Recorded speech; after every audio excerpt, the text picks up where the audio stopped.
जी बिल्कुल, हिंदू बिरादरी के रूहानी पेशवा सनत साधराम के विछोड़े बाद हिन वक्त राड़की में माहौल इंतहाई सोगवार है। हिन वक्त राड़की मंदिर में जो है आखिरी रस्मों अदा करने के लिए तैयारियों मुकम्मल कयूं पयूं वजन।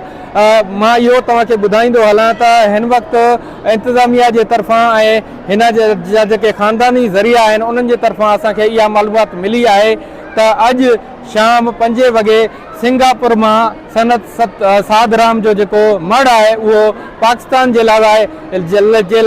रवानो किया वेंदो। उन खां पोइ रात 2 वगे उन जो मड़ जो है वो कराची पहुंचायो वेंदो। कराची का पोइ जो है डोमेस्टिक फ्लाइट के जरिए जो है वो सखर एयरपोर्ट जो है मड़ के जो है पहुंचायो वेंदो। उन खां बाद सुबह जो 5 वगे राड़की जे लाइ जो है त मड़ के रवानो किया वेंदो। हिन वक्त जो है आखिरी दीदार के लिए जो है तैयारियों कयूं पयूं वञनि। मुझे जो है त पोयां तव्हां ॾिसी सघो था त आखिरी दीदार के लिए जो है त LED स्क्रीन्स भी लगायूं वयूं आहिनि।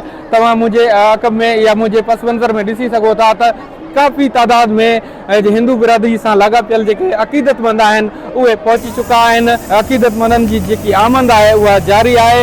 इन वक्त माहौल इंतहाई सोगवार है। मुझे पस मंज़र में तुम ॾिसी सघो था त ख़ास तौर पर जो है औरतूं ओछांगरू ॾेई करे रोई रहियूं आहिनि ऐं हुननि जो इहो चवणु आहे त सनत साधराम जो है वो इंतहाई प्यार कंदड़ हुयो। इंतहाई जो है त हुननि सां शफ़क़त वारो रवैयो रखंदो हुयो जंहिं सबब हुननि खे जो है सदमो रुकियो है रसियो है जंहिंजे करे हू जो है ॾुखोईंदड़ आहिनि। हिन वक्त राड़की मंदिर में जो है माहौल इंतहाई रंज वारो है जंहिं सबब जो है त काफ़ी तादाद में अक़ीदतमंद पहुंची करे आखिरी रस्मन में शिरकत करण के लिए हिते पहुंची चुका हैं।